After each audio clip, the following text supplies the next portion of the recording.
Question 6. Thin old women, pyramids of black against the shimmering walls, ...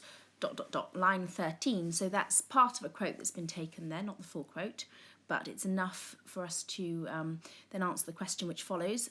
The words in bold are an example of which literary device?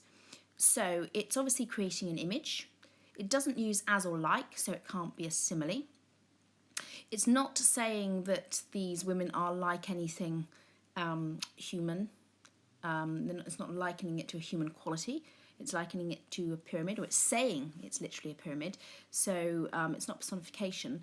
But if you have an image that says it's one thing, but it's not literally that thing, i.e. they are reminiscent of pyramids of black, but they are not literally pyramids of black, then something like that, when it says it's literally something when it really isn't, is an example of a metaphor.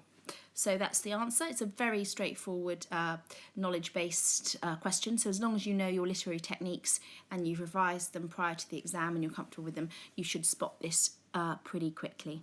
And you don't actually even need the full context to answer this. You should be able to just spot straight away that that's a metaphor. So this is an example of a metaphor.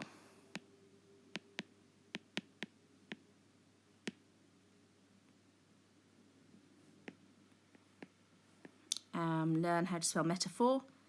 It's a PH. It's a Greek word originally. It comes from the Greek. So metaphor, full stop.